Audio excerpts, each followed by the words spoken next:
사도신경으로 우리의 신앙 고백하도록 하겠습니다.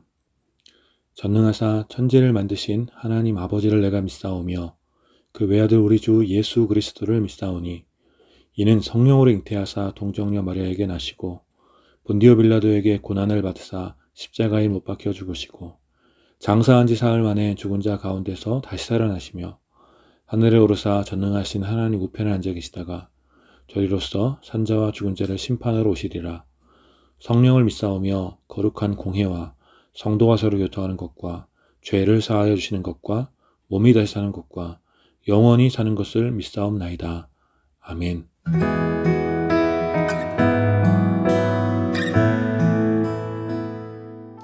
할렐루야. 우리 이 시간 함께 우리를 사랑하여 주시는 그 주님의 놀라운 사랑을 기억하며 함께 찬양하며 하나님 앞에 나갑시다. 우리 나의 안에 거하라. 우리 찬양 같이 고백합시다. 나의 안에 거하라. 나는 내 하나님이니 모든 환난 가운데 너를 지키는 자라. 두려워하지 말라. 내가 널 도와주리니 놀라지 말라. 내 손 잡아주리라. 나의 안에 거하라. 나는 내 하나님이니 모든 환난 가운데 너를 지키는 자라. 두려워하지 말라. 내가 널 도와주리니 놀라지 말라. 내 손 잡아주리라. 내가 너를 지명하여 불렀나니 너는 내 것이라. 내 것이라. 너의 하나님이라. 내가 너를 보배롭고 존귀하게 여기노라. 너를 사랑하는 내 여호와라. 다시 한 번 더 고백합시다. 나의 안에 거하라. 나는 내 하나님이니 모든 환난 가운데 모든 환난 가운데 너를 지키는 자라. 두려워하지 말라. 내가 널 도와주리니 놀라지 말라. 내 손 잡아주리라. 내가 너를 지명하여 불렀나니 너는 내 것이라. 내 것이라. 너의 하나님이라. 내가 너를 보배롭고 존귀하게 여기노라. 너를 사랑하는 내 여호와라. 내가 너를 지명하여 불렀나니 너는 내 것이라. 내 것이라. 너의 하나님이라. 내가 너를 보배롭고 존귀하게 여기노라. 너를 사랑하는 내 여호와라. 너를 사랑하는 내 여호와라. 아멘. 우리 이 시간 함께 기도하며 하나님 앞에 나아갑시다. 우리를 사랑하여 주시는 그 주님 앞에, 그 주님의 품 안에 우리가 오늘도 거하기 원합니다. 주님, 우리의 예배를 받으시고 우리 가운데 깊은 평안과 기쁨을 허락하여 주십시오. 우리 함께 기도하며 나갑시다. 그렇습니다. 하나님, 우리를 사랑하시는 주님, 우리를 품어주시는 주님, 그 주님의 은혜의 날개 아래 우리가 온전히 거하기 원합니다. 아버지, 이 시간 우리 가운데 예배 가운데 임재하여 주셔서 우리 예배를 받으시고 주님의 그 놀라운 사랑 우리를 덮으시고 우리가 주님의 사랑 가운데 거하며 주님의 그 놀라운 인자하심 가운데 거하며 주님이 주신 놀라운 기쁨과 평안을 맛볼 수 있도록 오 주님 역사하여 주시옵소서. 이 예배를 주님 앞에 온전히 올려드립니다. 주님 예배 가운데 영광 받아 주시옵소서. 거룩하신 하나님, 이 시간에도 우리가 주님을 온전히 예배하며 우리를 사랑하여 주시는 하나님 아버지의 그 놀라운 사랑 가운데 거하기 원합니다. 주님, 이 시간 예배드리는 모든 지체들 가운데 주님의 그 놀라운 사랑으로 임재하여 주시고 우리를 안아주시고 우리 가운데 세상이 줄 수 없는 참된 기쁨과 평안으로 더하여 주시옵소서. 우리를 사랑하여 주시는 주님, 그 사랑으로 인하여 우리가 힘을 얻길 원합니다. 주님, 우리 지치고 고단한 영혼 가운데 주님 새로운 힘을 부어 주시옵소서. 우리 예배를 온전히 받아주시기 원하오며 우리를 사랑하시는 우리 주 예수 그리스도의 이름으로 기도드립니다. 아멘.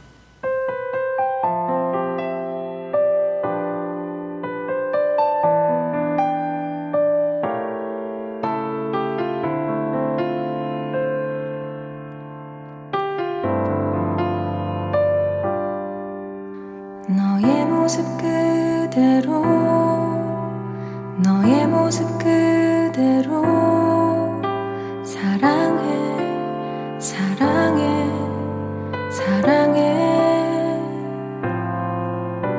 너의 마음 그대로 너의 마음 그대로 사랑해 사랑해 사랑해 너는 검다 하지만 나에겐 아름답단다.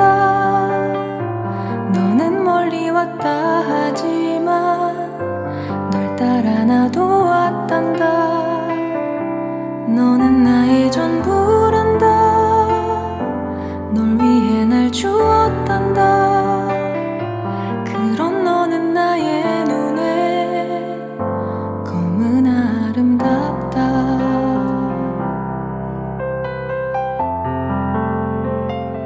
이 시간 드린 헌금을 위해서 함께 기도하겠습니다.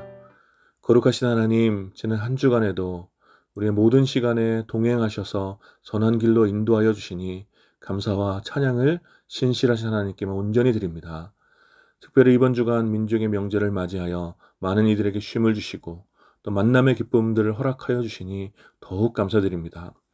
무엇으로도 어떤 것으로도 다 표현할 수 없는 하나님의 놀라운 사랑에 감사하며 우리는 비록 드릴 것이 너무 없지만 마음을 다해 정성껏 적은 예물을 드리오니 오 주님, 우리의 예물을 기쁘게 받아주시옵고 이 예물과 함께 드려지는 우리의 고백과 우리의 삶을 기쁘게 받아주시옵소서.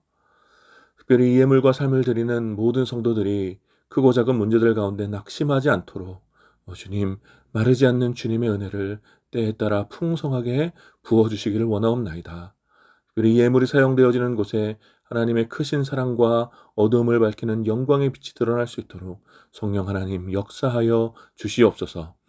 우리의 모든 것 되시며 우리의 삶의 주인 되시고 좁은 길을 걷는 우리를 위하여 일용할 양식을 채워주시는 우리 주 예수 그리스도의 이름으로 기도드립니다. 아멘.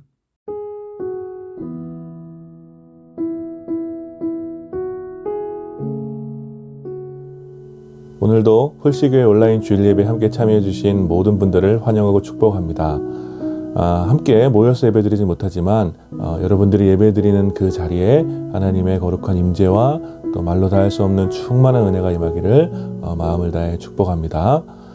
오늘은 설 연휴 관계로 홀씨공동체 소그룹 모임은 생략하도록 하겠습니다. 가족들과 함께 즐거운 시간 보내시기를 바랍니다. 2022년 홀씨교회 전체 주제와 또 말씀 나눔 내용을 우리 투표를 통해서 결정했습니다. 오늘 은혜가 임하는 통로라는 주제로 올 한 해 여러분들과 함께 말씀을 나누며 또 은혜를 나누기 원합니다. 다음 주일에도 홀씨교회는 온라인 주일 예배로 드리게 됩니다. 여러분들 많은 참여 부탁드리고 또 좋아요와 구독 또 댓글로 여러분들 은혜를 남겨주시기를 부탁드립니다.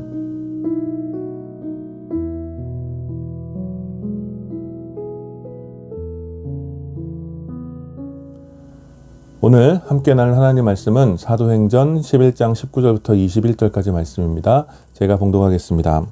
그때 스데반의 일로 일어난 환란으로 말미암아 흩어진 자들이 베니게와 구브로와 안디옥까지 이르러 유대인에게만 말씀을 전하는데 그 중에 구브로와 구레네 몇 사람이 안디옥에 이르러 헬라인에게도 말하여 주 예수를 전파하니 주의 손이 그들과 함께 하심에 수많은 사람들이 믿고 주께 돌아오더라. 아멘. 오늘 이 본문을 중심으로 교회와 공동체 말씀 나눔 네 번째 시간 흩어진 제자들이라는 제목으로 여러분들과 함께 은혜를 나누기 원합니다. 여러분 혹시 어렸을 때 읽었던 위인전 기억나십니까? 저는 초등학교 저학년일 때 아버지께서 사주셨던 플루타크 영웅전이란 책이 아직도 좀 희미하게 기억이 납니다. 고대 그리스 역사가 플루타크, 요새는 뭐 플루타르코스라고 발음하는 것 같은데, 아무튼 그 역사가 플루타크가 기록한 카이사르, 또 알렉산드로스 대왕, 또 폼페이오스와 같은 어떤 고대 유럽의 그 위인들의 이야기를, 영웅들의 이야기를 아주 재미있게 기록한 책이었습니다. 제법 어린 나이에도 재미있게 읽었던 기억이 남아있는 것을 보면 아마 정말 좋은 책인 것 같습니다. 이것이 정확한 통계인지는 모르겠으나 전 세계적으로 성경 다음으로 많이 팔린 책이라는 정보를 얼핏 들었을 정도로 전 세계의 많은 사람들에게 사랑을 받았던 그런 위인전, 지금도 아마 팔고 있는 그런 위인전이라고 할 수 있죠. 그런데 그런 위인전을 읽고 나면 대부분은 그런 위인들의 삶을 동경하게 되고 또 수많은 역경을 극복하고 위대한 일을 성취한 그런 삶을 살고자 하는 마음이 이렇게 생겨나는 것 같습니다. 그래서 부모님들이 자녀들이 그런 마음을 조금이라도 갖게 하려고 어렸을 때 위인전을 많이 사주는 것 같습니다. 그러나 이렇게 점점 커가면서 위인전에 기록된 수많은 어떤 위인의 삶과 또 현실을 살아가는 나의 삶의 그 갭 차이가 너무 크다는 것을 알기에 이제 점점 커가면서는 위인들의 이야기는 흥미를 잃게 되는 것이죠. 여러분들은 좀 어떻습니까? 여러분들은 어떤 위인전을 감명 깊게 읽으셨고 또 영향을 받으셨습니까? 사실 성경에도 위인이라고 부를 수 있는 수많은 사람들이 등장하죠.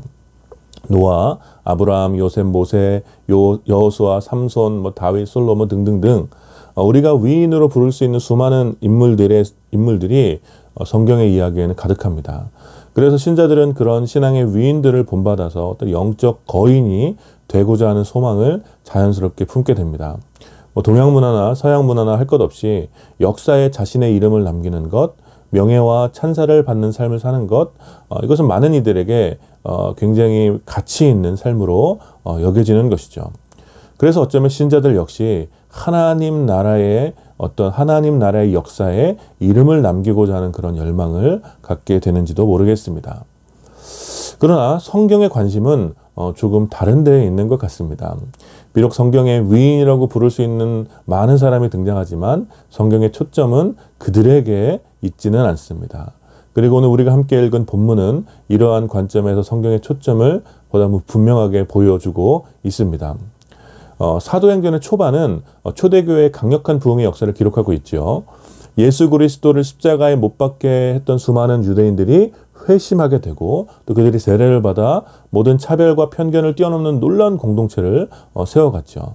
이 역동적인 초대교회 공동체는 예수님을 죽였던 대제사장들과 서기관들의 무리도 당황할 만큼 아주 크게 성장하였고 마치 곧 승천하신 예수님께서 다시 오셔서 그 말씀하셨던 하나님 나라가 이루어질 것만 같은 그런 역동적인 분위기가 있었죠. 그러나 이 완벽해 보였던 공동체에도 몇 가지 문제들은 있었습니다. 아나니아와 삽비라와 같이 종교적 명예와 또 허영심으로 성령을 속이는 사람들도 나오기 시작했고 또 히브리파 유대인과 헬라파 유대인 사이에 적지 않은 분쟁도 생겼습니다. 그러나 이 문제들 역시 성령의 인도하심으로 잘 해결하였고 7명의 집사를 세워 오히려 더 견고한 공동체로 성장해 나갔습니다. 그러다가 드디어 일이 터졌는데 그것은 바로 세웠던 7명의 집사 중 이 스데반이 말씀을 전하고 핍박자들에 의해 돌에 맞아 순교하게 된 사건이 일어난 것입니다. 이 초대교회 공동체의 기세를 누구도 막지 못할 것 같았는데 이제 이 스데반이 돌에 맞아 순교하게 되자 유대인의 종교 지도자들은 그 때를 틈타서 예루살렘에 있는 초대교회를 일제히 박해하기 시작했습니다. 그것이 7장과 8장 초반에 나온 사건입니다. 그리고 스데반의 죽음과 그가 순교한 날 일어난 박해로 사도를 제외하고는 모든 신자들이 유대와 사마리아와 모든 땅으로 흩어지게 되는 사건이 일어나게 됩니다. 그리고 이어지는 본문부터 즉 사도행전 8장 이 중반부부터 사도행전 12장까지가 스데반의 순교 이후 시작된 그 박해로 인해 일어난 몇 가지 중요한 변화를 설명하는 내용이 담겨져 있습니다. 과연 스데반의 순교와 예루살렘 교회를 향한 박해는 이 강력한 초대교회에 어떤 변화를 가져다 주었을까요? 과연 그런 박해가 초대교회의 위기였을까요? 아니면 또 다른 기회였을까요? 한번 어떤 일들이 일어나는지 천천히 좀 잠시 살펴보길 원합니다. 먼저 8장에는 이 사마리아로 흩어진 제자들이 사마리아 마을과 에티오피아 내시에게 복음을 전하고 세례를 준 장면이 기록되어져 있습니다. 그리고 9장에서는 박해자, 당시에 유명했던 박해자 사울이 다메섹에서 이방인을 위한 사도로 회심하는 장면이 기록되어져 있고 10장과 11장에서는 당시 예루살렘 교회의 유력한 지도자였던 그 유대인 베드로가 이방인 고넬료와의 만남을 통해서 하나님께서 이방인에게도 성령을 동일하게 부어주심을 발견하고 크게 변화되는 사건이 기록되어져 있습니다. 그리고 오늘 우리가 함께 읽은 본문에서는 스데반의 박해로 흩어진 제자들이 지금의 시리아와 터키 지역에 해당하는 베니게와 구브로와 안디오까지 이르러 유대인에게만 말씀을 전했습니다. 그런데 그들 중 몇 사람이 흩어진 제자들이 유대인에게만 주로 말씀을 전했는데 그들 중 몇 사람이 안디옥에 이르게 되어 헬라인에게도, 이방인이었던 헬라인에게도 주 예수를 전파하기 시작했다고 성경은 기록하고 있습니다. 여러분, 지금 이 거대한 변화의 줄기가 좀 보이십니까? 스데반의 순교가 있기 전 초대교회는 거의 대부분 예루살렘의 유대인을 중심으로 세워진 교회였습니다. 이 강력한 유대인 공동체는 너무 큰 기쁨과 성령의 역사가 있었기 때문에, 그리고 마치 당시에 종교 권력자들에게 승리했다는 어떤 우월감이 있었기 때문에 예루살렘에서 떠나지 않았습니다. 그러나 여러분, 예수님의 명령은 무엇이었습니까? 오직 성령이 너희에게 임하시면 너희가 권능을 받고 예루살렘과 온 유대와 사마리아와 땅끝까지 이르러 내 증인이 될 것이라고 말씀하셨지요. 그리고 스데반의 순교 이후 일어난 예루살렘의 어떤 초대교회를 향한 박해를 통해서 이제 제자들은, 예루살렘만 머물러 있던 제자들은 사마리아로 또 온 유대로 그리고 당시의 땅끝이었던 유럽을 향해 비자발적으로 흩어지게 되었습니다. 그리고 그 일을 통해 예루살렘과 유대인 중심이었던 초대교회는 큰 변화 앞에 직면하게 되지요.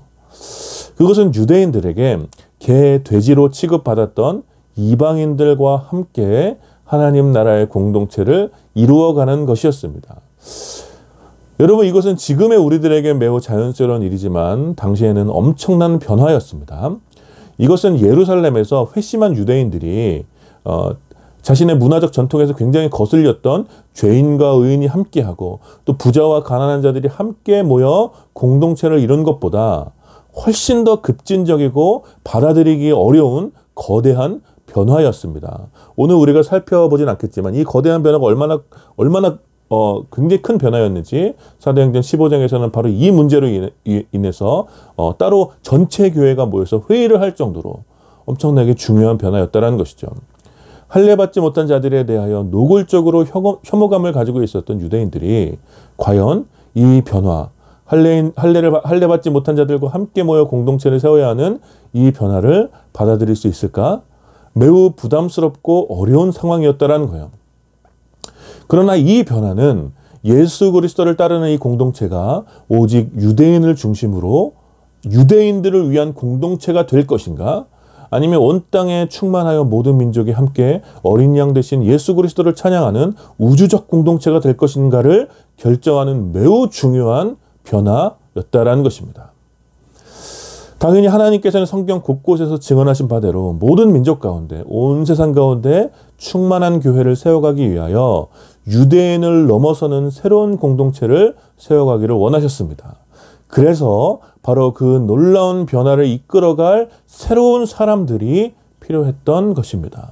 그리고 이 변화를 위해서 완전히 새로운 인물이었던 사울, 곧 바울을 등장시키셨고, 또 유대인 중심의 교회 공동체의 체질 개선을 위해서 당시 유대인 공동체의 지도자들 중 한 명이었던 베드로에게 이방인을 향한 하나님의 계획을 깨닫도록 하셨으며, 그리고 바로 흩어진 제자들, 이름이 밝혀지지 않았지만 용감하게 유대인의 전통과 편협한 유대주의의 장벽을 넘어 헬라인에게도 복음을 전했던 그 무명의 흩어진 제자들을 준비시켰다라는 것입니다.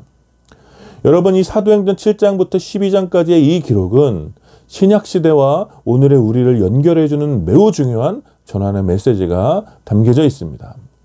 예루살렘에 있었던 유대인 중심의 초대교회에 아무리 강력한 성령의 권능이 나타나고 당시 유대사회에 혁명적인 전환을 가져왔다고 하지만 예수 그리스도의 계획은 단지 유대인의 교회를 유대민족의 교회를 세우고자 함이 아니셨죠.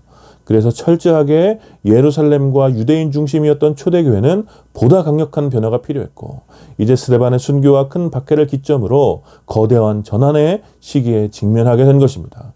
그리고 하나님께서는 새로운 일을 위해서 새로운 사람들을 준비시키신 것이죠.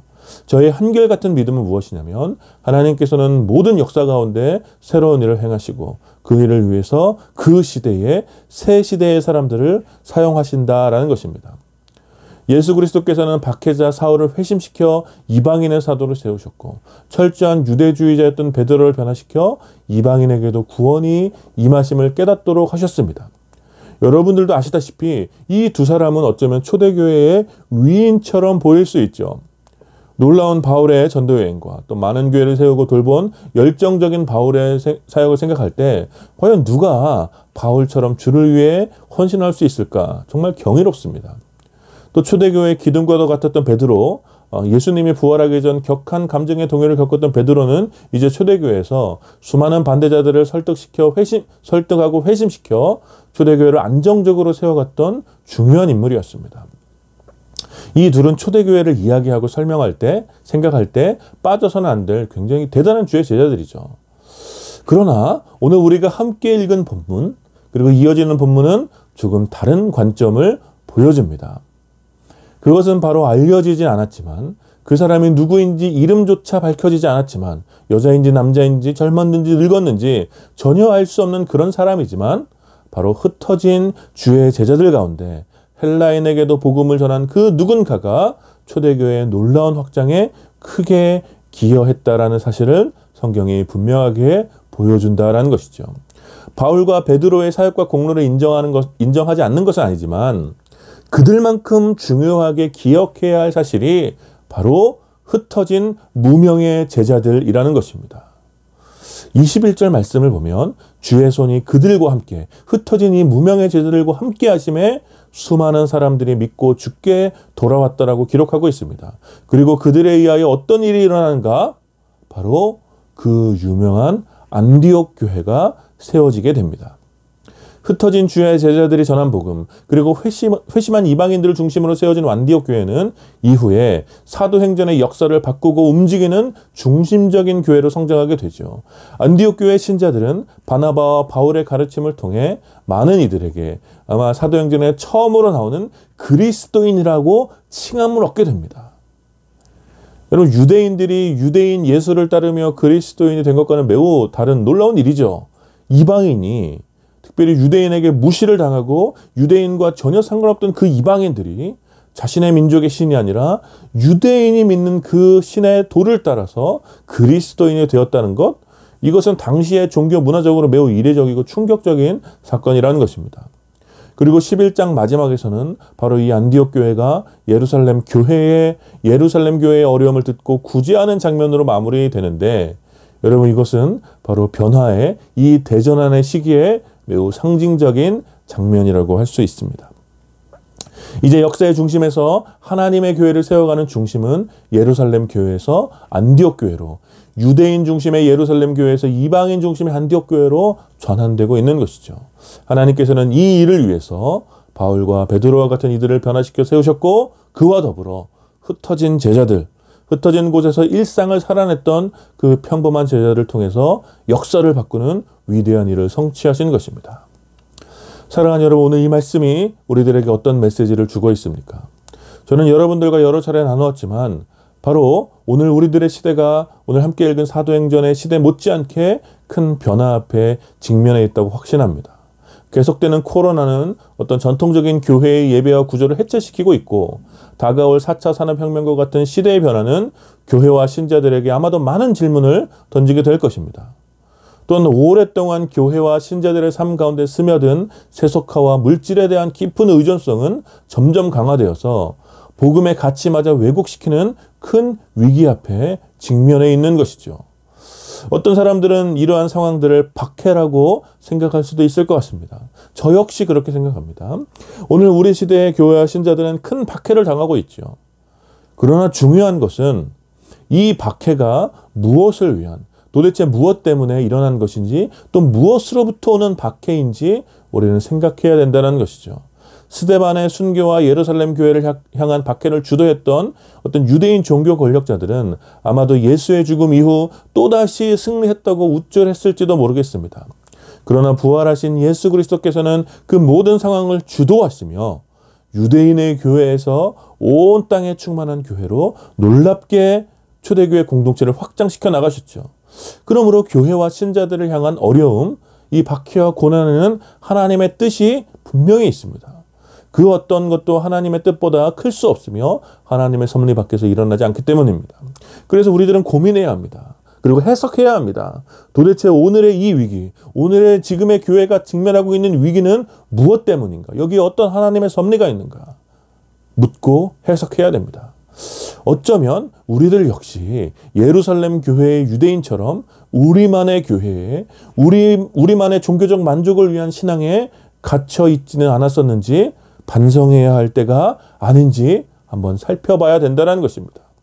하나님께서는 언제나 예수 그리스도의 복음이 교회 안에 머물러 있는 것을 원하시지 않고 온 땅의 모든 사람들 가운데 충만하게 확장되기를 원하십니다. 그리고 그 일을 위해서 어쩌면 오랫동안 지나치게 고착화된 교회의 전통과 구조를 바꾸어 새로운 일을 행하시려고 하시는 것은 아닌지 한번 생각해 볼 때라는 것입니다. 주일 중심의 신앙, 교회 건물 안에서만 이루어지는 신앙, 예배 때만 사용되어지는 종교적인 언어, 목사와 사역자들에게 지나치게 의존하는 신앙. 그래서 하나님 나라를 세워가는 일은 철저하게 사역자들에게만 맡겨놓고 나는 나의 삶을 살아가는, 그러다가 주일에 교회에 와서 헌금하고 봉사함으로 적당하게 신앙의 의무를 다했다고 스스로 만족하는 그런 신앙에 우리가 너무 오랫동안 길들여져 있지는 않습니까? 그렇다면 우리는 오늘 이 말씀을 통해서 새로운 변화가 필요함을 깨달아야 합니다. 성경 전체를 관통하고 있는 매우 중요한 메시지, 매우 선명한 메시지는 바로 하나님께서는 모든 날, 모든 장소, 모든 사람에게 항상 임재하시며 다스리시는 영광받기 합당하신 분이시라는 것입니다. 그래서 하나님의 백성들은 온 땅으로 끊임없이 흩어져 주의 임재와 영광을 담아내는 거룩한 성소로, 날마다 거룩한 교회로 흩어진 그곳에서 살아내야 하는 것입니다. 그렇게 우리는 교회로 살아가며 서로 연결되고 한몸된 공동체를 계속해서 온 땅에 충만하도록 자라가야 하는 것입니다. 이것이 우리의 사명인 것이죠. 예수 그리스도께서는 이 일을 위하여 모든 시대마다 하나님의 사람들을 세우시고 부르시고 세상 가운데로 흩어져 보내십니다. 어떤 이들은 바울과 같이, 또 어떤 이들은 베드로와 같이 살며 사역해야 하지만 더 많은 사람들은 바로 무명의 그리스도인으로 그저 흩어진 그 자리에서 이름은 없지만 바로 그 자리에서 그리스도인으로 살아가야 하는 것입니다. 하나님께서는 그렇게 사람들을 부르시고 보내십니다. 그래서 하나님 나라의 위인전에는 아마도 유명한 몇 사람의 이야기가 아니라 몇 사람만 등장하는 그런 위인전이 아니라 바로 무명의 그리스도인, 그 평범한 그리스도인의 삶의 이야기로 가득할 것입니다. 하나님 나라의 위대함은 다른 사람과는 다른 어떤 비범함에 깃들어 있는 것이 아니라 보통의 사람과 가장 닮은 평범함에 깃들어 있다는 것이죠. 바로 예수 그리스도께서도 이 일을 이루셨죠. 하나님 나라의 특별한 그 모든 영광을 버리시고 보통 사람들의 삶 속에 들어와 평범하게 살아가시며 바로 하나님의 영광을 드러내셨다는 것입니다. 그러므로 사랑하는 여러분, 여러분의 보통의 삶, 평범한 일상에 깃든 하나님의 위대하심을 드러내시기를 축복합니다. 우리는 바울은 아닐 수 있죠. 또 베드로는 아닐 수 있습니다. 우리는 어쩌면 많은 사람들이 우러러보는 그런 위인은 아닐 수 있지만 우리는 그리스도인이며 우리는 거룩한 교회인 것입니다. 이 거대한 변화와 전환의 시대에 하나님께서는 저와 여러분 같은 평범한 그리스도인을 준비시켰다고 저는 확신합니다. 그러므로 하나님 나라의 일을 다른 누군가에게, 위인으로 불려지는 그런 다른 누군가에게 맡기지 말고 바로 여러분들이 여러분들의 삶 속에서 책임지셔야 합니다. 주일에 한 번 드리는 예배, 주일에 한 번 교회에 출석하는 것, 교회에 봉사하는 것으로 여러분의 신앙의 의무를 다했다고 생각하지 마시고 여러분이 흩어진 바로 그 평범한 일상에서 전혀 다른 문화를 살아가는 사람들에게 바로 예수 그리스도의 복음을 나누어 주십시오. 그들과 함께 그들도 그리스도인이 될 수 있도록 주께서 우리를 섬겨주셨듯이 그들을 섬겨주십시오. 매일 반복되는 삶 속에서 지극히 소소하고 작은 것이라도 예수 그리스도의 신성한 빛을 드러내 주십시오. 지난주 한 자매랑 계속 기도 제목을 주고받으면서 자신의 수고를 통해 직장의 다른 동료들에게 큰 이익을 주었던 이야기를 듣고 참 감사했습니다. 자신이 굳이 하지 않아도 될 일이었지만 다른 동료들과 직장의 사기를 높이기 위해서 더 많은 수고를 했고 좋은 결과를 이끌어냈다는 이야기를 들었습니다. 그러나 정작 본인에게는 아무런 이익이 없었고 그냥 수고를 했던 그 피곤함만 남게 되는 손해만 있을 뿐이었죠. 저는 그 자매에게 자랑스럽다고 격려했고 참 그리스도인이라고 말해 주었습니다. 여러분 바로 이런 것입니다. 우리는 저 유명한 사람들처럼 종교적 찬사와 명성을 받고 살아가는 그런 사람들은 아니지만 그저 우리의 평범한 일상, 흩어진 자리에서 소소하게 그리스도인의 빛을 드러내면 되는 것입니다. 그리고 그렇게 살아가는 그리스도인들이 조금씩 세워지게 되면 안디옥 교회 같은 공동체로 확산되게 되고 이제 이 거대한 변화와 전환 앞에서 하나님의 교회는 세상을 향하여 하나님의 영광을 새롭게 드러나게 될 것입니다. 그러므로 사랑하는 여러분, 이번 한 주간도 이 말씀을 힘입어 흩어진 자리에서 우리와 다른 문화와 가치를 가지고 살아가는 이들과 더불어서 살아가며 용기를 내어 그리스도의 빛을 드러내시기를 축복합니다. 그저 여러분들이 흩어진 그 자리에서 평범한 삶의 일상에서 찐 그리스도인으로 거룩한 교회로 그렇게 살아가십시오. 그리고 그렇게 살아가는 우리의 지극히 평범한 삶을 통하여 하나님께서 행하실 위대한 일을 소망하며 기뻐하시는 여러분들에게 축복합니다. 그래서 이번 한 주간도 그러한 평범한 삶이 여러분들 가운데, 여러분 그리스도인으로 살아가는 여러분들 가운데 있기를 마음을 다해 축원합니다. 아멘. 우리 이 시간 말씀을 기억하시면서 함께 기도합시다. 우리가 흩어진 자리에서 그리스도인으로 또 거룩한 교회로 담대하게 살아갈 수 있도록 또 우리의 평범한 일상을 통하여 그리스도의 사랑의 빛을 온전히 나타낼 수 있도록 우리 주님 우리에게 용기를 더하여 주시고 담대함을 더하여 주십시오. 우리 은혜를 구하며 함께 기도하고 특별히 설 연휴 가운데 가족들과 함께 보내면서 평화의 사람이 되어 가장 모두에게 평화를 끼칠 수 있도록 가족의 특별히 건강과 가족의 기도 제목이 있으면 우리 가족들을 위해서 좀 기도해 주시고 또 그리고 가족을 만날 수 없는 고독한 이웃들을 위해서도 특별히 그들을 긍휼히 여기시는 마음으로 주님께서 그들의 가족이 되어 주시도록 우리 위로를 구하며 함께 이 시간 기도하겠습니다. 같이 기도합시다. 그렇습니다. 하나님, 우리가 흩어진 자리에서 그리스도인을 살아가게 합니다. 하나님 아버지 택하시되 우리가 참 그리스도인을 되게 합니다. 교회를 살아가게 합니다. 흩어진 주의 제자들이 드디어 이방인에게 복음을 전하는 안디옥 교회가 세워지게 되고 놀라운 역사의 전환을 이뤘던 것처럼 하나님 지금도 흩어진 주님의 제자들을 준비시켜서 하나님의 교회를 세워가시기를 믿습니다. 하나님 아버지, 우리가 흩어진 자리에서 주의 거룩한 교회를 살아가게 해주시고 하나님 그리스도의 사랑의 빛으로 우리를 돌아가고 하나님 아버지 그런 자리 설 수 있도록 아버지 인도하여 주시옵소서. 우리는 의인과 같이 어떤 위대한 일을 하지 못할지라도 하나님 소소한 우리의 평범한 일상 주의 빛을 드러낼 수 있도록 아버지 인도하여 주시옵소서. 예수님 이름입니다.